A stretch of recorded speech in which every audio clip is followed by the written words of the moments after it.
Bien. Bien, jóvenes, buenas tardes, nuevamente, ¿no?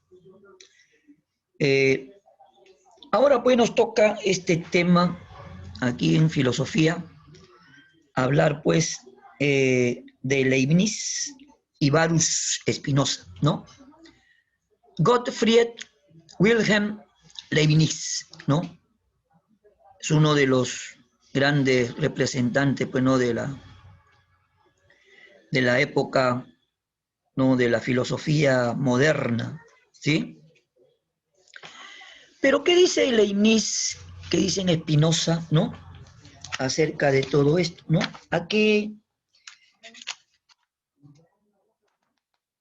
parte, ¿no? De la filosofía medieval pertenece? O moderna, perdón, ¿no? Porque este ya es un pensamiento totalmente moderno, ¿no? Era la tendencia racionalista que había dejado sentado pues las bases René Descartes, ¿no? La noción del racionalismo, ¿sí? Entonces, Leibniz, ¿no? Gottfried Leibniz, ¿no? Nació en la ciudad de Leipzig, en Alemania, en el año de 1646 y murió en 1716. En la Universidad de Leipzig se familiarizó con el pensamiento aristotélico, platónico y escolástico, así como con la filosofía de René Descartes, ¿no?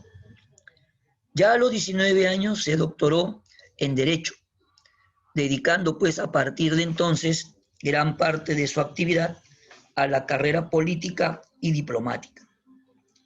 Durante su residencia en Francia, conoció los trabajos matemáticos de Pascal. Ya en 1676 inventó el cálculo infinitesimal, ¿no? Conoció igualmente a Spinoza en un viaje por Holanda, así como a otros científicos y filósofos de la época, ¿no? Leibniz ha dejado pues una amplia e interesante correspondencia, así como innumerables opúsculos, entre los cuales merecen destacarse el discurso de metafísica, nuevo sistema de la naturaleza y monadología, escrita pues ya al final de su vida, ¿no?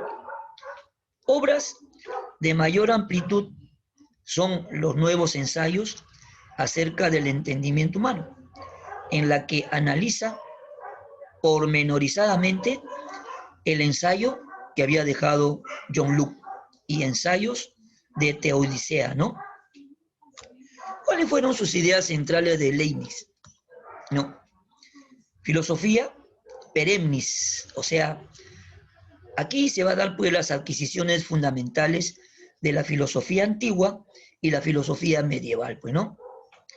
Tenía la filosofía novi, o sea, filosofía y ciencia moderna, decía filosofía nueva, ¿no? Teoría de las monas, o sea, mónada era unidad. Teoría de la armonía preestablecida por Dios.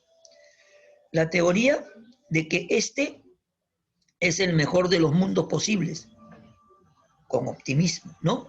Optimismo. La teoría del cálculo infinitesimal, ¿no? También otra idea central que tenía Leibniz era pues la teoría de las dos verdades, ¿no? ¿De qué verdades hablaba? Primero, la verdad de la razón. Decía pues, que son necesarias e innatas, ¿no? Que era el principio de identidad, no contradicción y el tercio excluido, ¿no? Hablar de la razón. La verdad de hecho son contingentes, ¿no? Y se basa en el principio de razón suficiente de Dios, ¿no? Todo lo que viene de Dios. El concepto de Leibniz de sustancia, o sea, la noción de mónada, ¿no? Monada, ¿no?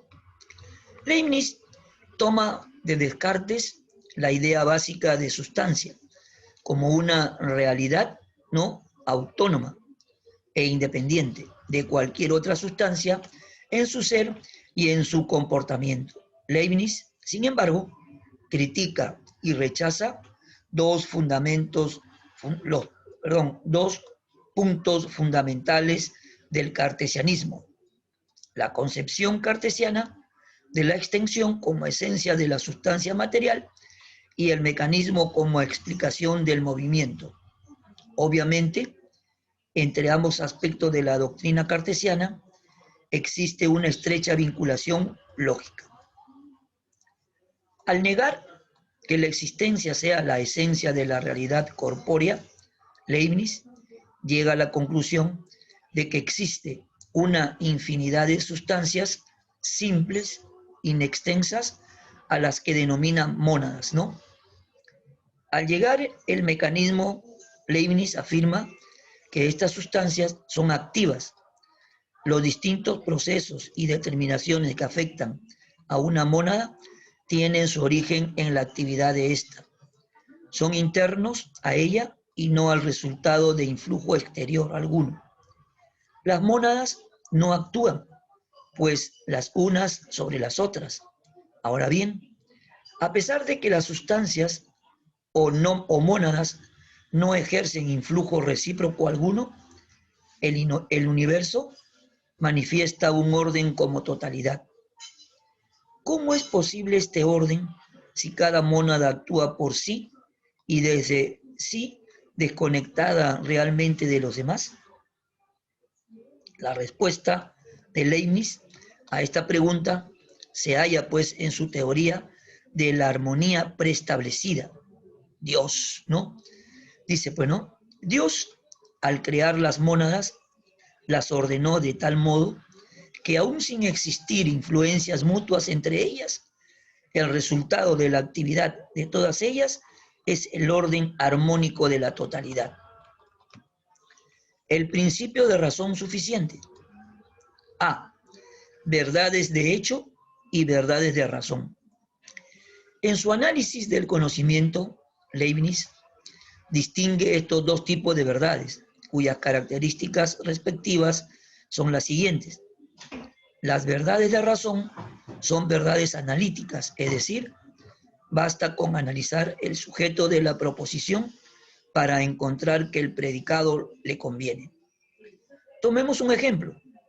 Un todo es mayor que sus partes, ¿verdad? Un todo es mayor que sus partes. Basta con analizar la idea, ¿no? Basta con analizar la idea de todo. Todo es algo compuesto de varias partes, ¿verdad? Ahora, para comprender que el predicado que le conviene necesariamente ha de ser mayor que sus partes, pues no puede ser de otro modo. Las verdades de razón, según Leibniz, se basan en el principio de no contradicción. En nuestro ejemplo, basta con que el todo sea el todo y la parte sea la parte, para que nuestra proposición sea verdadera sin más requisitos. Las verdades de hecho no son analíticas, es decir, no basta con analizar el sujeto para comprender que el predicado le conviene. Tomemos otro ejemplo. César pasó el Rubicón. Esta proposición enuncia un hecho, una verdad, que podemos encontrar en los libros de historia. Esta verdad no es analítica, ya que por mucho que analizaremos el concepto de César, si ello no fuera posible, no podríamos deducir de que el César pasaría el Rubicón, como podemos deducir de la idea de todo, que ha de ser necesariamente mayor que sus partes. En rigor, César podía no haber pasado el Rubicón. Las verdades de hecho no se basan pues solamente en el principio de contradicción. César seguiría siendo César y pasar el Rubicón, aun cuando aquel hubiera pasado este. El caso de las verdades de razón es distinto, como hemos visto. Si el todo no fuera mayor que sus partes, el todo no sería el todo y la parte no sería la parte. Para fundamentar las verdades, ¿no? De hecho, es necesario, por tanto, otro principio, además del de contradicción, y es al que Leibniz denomina de razón suficiente. Este principio establece que todo lo que existe o sucede tiene una razón para existir o suceder. En caso contrario, no existiría ni sucedería. Aplicado a nuestro ejemplo, el principio exige hubo alguna razón suficiente para que César pasara el Rubicón. Si no, no lo habría hecho. Todo es, pues, inteligible. Todo puede teóricamente deducirse a partir de su razón suficiente. El ideal deductivo del racionalismo está presente en Leibniz. Y bastaría, pues, ¿no?, con conocer la razón suficiente que determinó a César para que a partir de ella conocer qué pasaría el Rubicón. Ahora, aquí hay una advertencia. No olvides que Leibniz distinguió entre verdades de razón y verdades de hecho. O sea, dice dos verdades, ¿no? Una verdad de la razón y otra verdad de hecho. Bien, ahora tenemos a otro de los grandes representantes del racionalismo, Baruch Spinoza, ¿no? Baruch Spinoza era descendiente de judíos españoles emigrados. Nació en Ámsterdam, Holanda, en 1632. Su formación intelectual procede de dos fuentes. De un lado, la filosofía y religión judía tradicionales, y por el otro lado, la filosofía de Descartes. Fue excomulgado y expulsado de la sinagoga en 1656. Se trasladó a La Haya, donde vivió modestamente de su trabajo como pulidor de vidrios. Murió en 1677 a los 44 años de edad, joven. Escribió un tratado, el cual no terminó, acerca del método denominado Reforma del Entendimiento, y un tratado teológico político, ambos conjuntamente con la ética demostrada según el orden geométrico, ¿no? Ética, more, geométrico, demostrata. Dichas obras constituyen lo más importante de su producción filosófica. Baruch Spinoza habla de la sustancia, ¿no? ¿Y qué es la noción de sustancia? La noción de sustancia de Spinoza incluía dos elementos. De una parte, la autonomía e independencia de la sustancia expresada en su definición, que no necesita de ninguna otra cosa para existir. Y por otra parte, la percepción clara y distinta de la autonomía de la sustancia, de la independencia de este respecto de cualquier otra sustancia. Ambos aspectos aparecen integrados en la definición de la misma, ofrecida por Spinoza. Por sustancia entiendo aquello que es en sí y se concibe por sí, esto es, aquello cuyo concepto para formarse no precisa del concepto de otra cosa que la ética. Sustancia, pues, es lo que existe por sí mismo y es conocido por sí mismo. Esta fórmula merece que nos detengamos brevemente en ella y hagamos un esfuerzo por comprender su significado e implicaciones. Obsérvese, ¿no?, que en ella intervienen explícitamente dos elementos distintos que corresponden a los dos elementos de la noción cartesiana. De una parte, la realidad o existencia de la sustancia, o sea, lo que existe por sí mismo, y por otra parte, el conocimiento de la sustancia, es conocido por sí mismo. Ahora, esta fórmula implica que entre el orden del conocimiento y el orden de la realidad existe una correspondencia perfecta. Lo que existe por sí mismo es conocido por sí mismo, y a la inversa. Lo que es conocido por sí mismo existe por sí mismo, ¿no? El monismo panteísta, Spinoza, interpreta, ¿no?, la realidad como un sistema único en el que las partes remiten al todo y encuentran en él su justificación y fundamento. Este sistema único y total, esta sustancia única, es denominado por Spinoza como Deus sive natura, o sea, Dios o naturaleza. Este monismo panteísta encuentra su justificación lógica en la definición de Spinoza de sustancia, ¿no?, de la que se deduce necesariamente. En efecto, si sustancia es lo que se concibe por sí mismo y por lo tanto existe por sí mismo, la idea de una sustancia creada es contradictoria en tanto que sustancia ha de ser definida y conocida por sí misma sin necesidad de recurrir a la idea de otra sustancia. En tanto que creada no puede ser conocida y definida por sí misma, sino que su definición incluye necesariamente la idea de Dios. Pero, ¿cómo definir una sustancia creada sino como una sustancia producida por Dios? Una pregunta fuertísima. No hay, pues, sustancias creadas, no hay pluralidad de sustancias. Existe una sustancia única, infinita, que se identifica con la totalidad de lo real. Las partes no son autosuficientes, solamente lo es el todo, ¿no?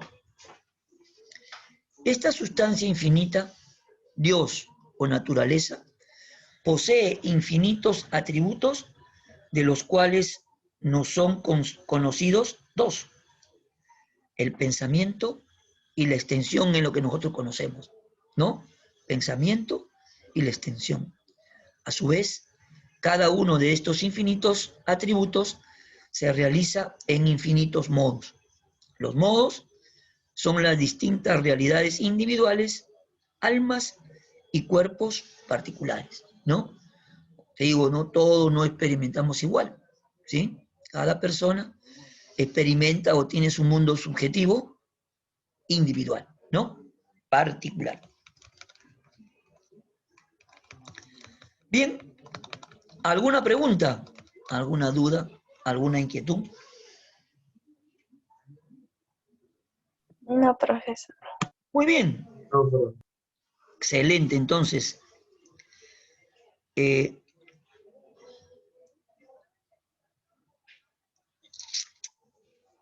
Vamos entonces, ¿no?, a desarrollar, ¿no?, las preguntitas que están acá. Y dice, ¿no? A ver, vamos a poner también mi...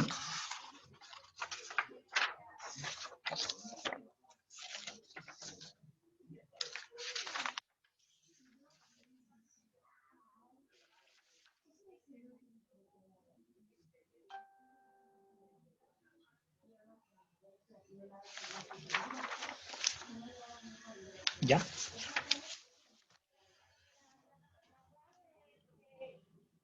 A ver, entonces, dice, escribió la monadología. Obviamente, Leibniz. Leibniz, pues él hemos estado hablando, ¿no?, antes de Spinoza. ¿Sí? Muy bien. Número 2, dice, filósofo que planteó que vivimos en el mejor de los mundos posibles. Leibniz. Leibniz también, pues, claro. Sí, muy bien.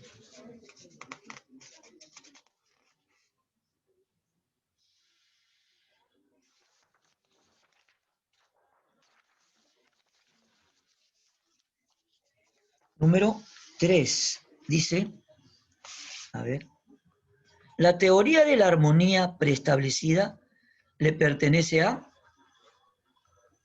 Leibniz. también a Leibniz. Claro. Número 4. Planteó el principio de razón suficiente. Leibniz. También Leibniz, pues. 5.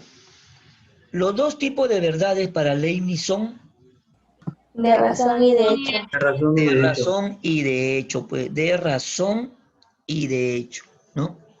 Claro. Ahí está. De razón y de hecho. Número 6.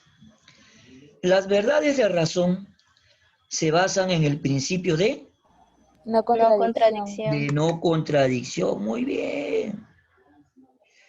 Yo creo que ustedes ya lo han desarrollado. Bien. Número 7. Escribió, ¿no? Ética demostrada según el orden geométrico. Spinoza. Espinosa, pues, ¿no? Claro. Baruch Espinosa.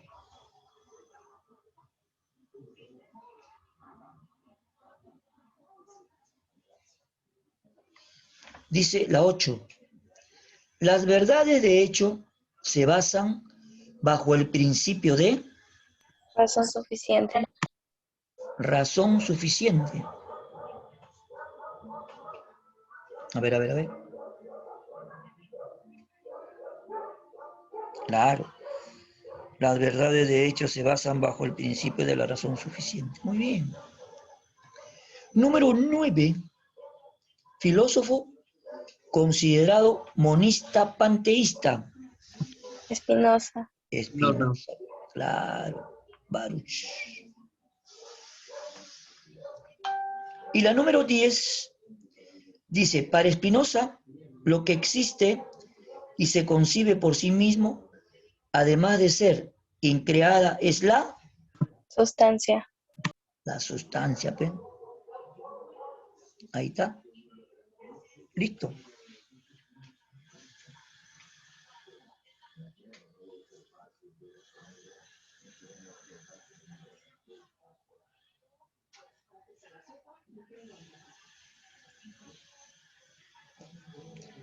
Bien.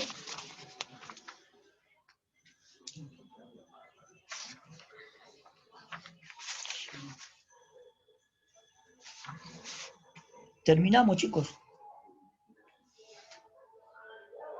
¿O hay alguna pregunta, alguna inquietud, alguna duda, algo de repente que quieran saber, agregar, conocer? ¿Ah?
Bien, se agota el tiempo, chicos.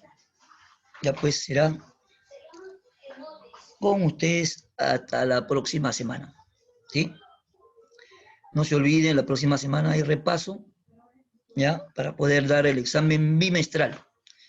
Ya saben cómo va a ser, ¿no? 5 preguntitas para marcar y 5 preguntitas para responder. ¿Ya? Bien. Buenas tardes con todos. Ya será pues hasta la próxima semana.